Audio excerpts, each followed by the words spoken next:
अगर तुम्हें अपने ही परिवार को बचाने के लिए उन्हें खुद से नफरत करवानी पड़े तो क्या तुम वो रास्ता चुनोगे?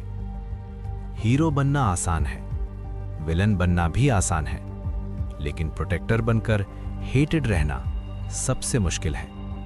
ये कहानी है इटाची उचिहा की। इटाची जीनियस था, child prodigy, battlefield veteran at a young age, village loyalist.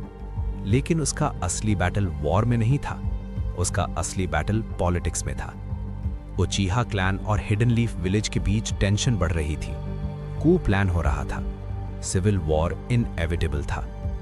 अगर उचिहा रिवोल्ट करते तो थाउजेंड्स मरते, विलेज कोलैप्स होता, एनिमीज अटैक करते, सिस्टम फ्रैजाइल था।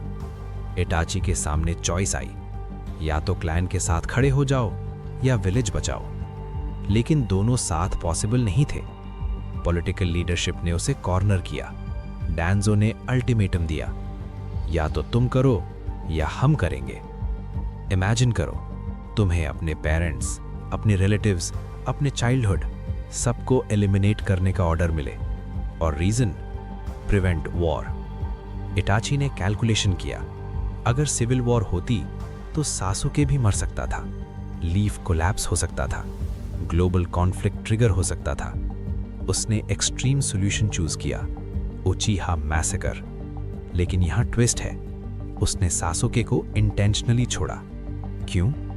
क्योंकि उसे फ्यूचर चाहिए था, रिडेम्पशन नहीं, बैलेंस चाहिए था।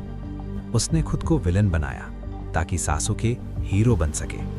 उसने हेट एब्जॉर्ब की, विलेज उसे ट्रेटर समझता है, क्लैन उसे मर्डरर, सासुके उसे मॉन्स्टर। लेकिन reality, he protected the very people who cursed his name. ये एक्शन ड्रामा नहीं, ये साइकोलॉजिकल बर्डन है। इटाची ने कॉन्शियसली डिसीजन लिया, I will carry the hatred. Hatred heavy होती है, साइलेंस उससे भी हैवी। वो आकात्सुकी ज्वाइन करता है, क्रिमिनल ऑर्गेनाइजेशन का हिस्सा बनता है, बट सीक्रेटली इंफॉर्मेशन प्रोटेक्ट करता है लीफ के लिए। Double life, public villain, private guardian. Sasuke revenge fuel से ग्रो करता है, स्ट्रॉन्ग बनता है, लेकिन इटाची जानता है वो उसे रॉन्ग डायरेक्शन में पुश कर रहा है। फिर भी वो डिस्टेंस मेंटेन करता है। क्यों? क्योंकि अगर ट्रुथ रिवील हो जाए तो सैक्रिफाइस मीनिंगलेस हो जाएगा।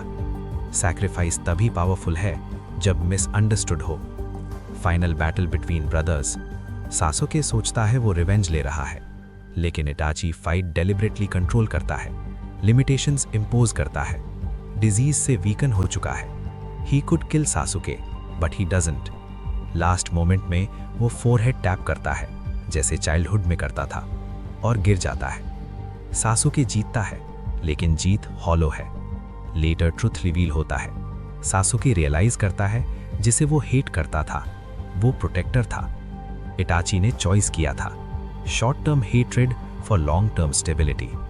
लेकिन मॉरल क्वेश्चन यही है, क्या किसी इंडिविजुअल को ये राइट है कि वो एंटायर क्लैन सैक्रिफाइस करे ग्रेटर गुड के लिए? ग्रेटर गुड डेंजरस फ्रेज है। हिस्ट्री में अट्रॉसिटीज इसी नाम पर हुई हैं, लेकिन कॉन्टेक्स्ट मैटर करता है। इटाची सेल्फिश नहीं था, पावर हंग्री नहीं था, रिवेंज ड्रिवन नहीं था, he was burden driven. Leadership का डार्क साइड यही है, समटाइम्स प्रोटेक्टर विजिबल नहीं होता, समटाइम्स प्रोटेक्टर हेटेड होता है। इटाची ने एक्नॉलेजमेंट नहीं मांगा, फॉरगिवनेस नहीं मांगी, ही डाइड बीइंग मिसअंडरस्टूड। और शायद यही उसकी ट्रेजेडी है।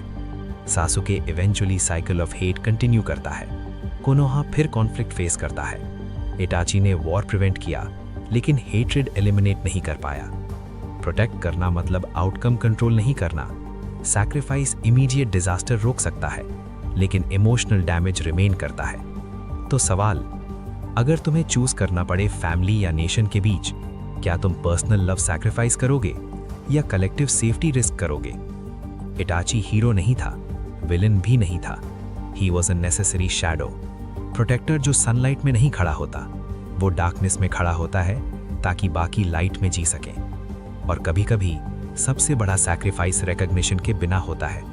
तो सोचो, अगर तुम्हें हेटेड बनना पड़े ताकि बाकी सेफ रहें, क्या तुम वो बर्डन उठा पाओगे, या तुम ट्रुथ रिवील कर दोगे और केओस रिस्क करोगे?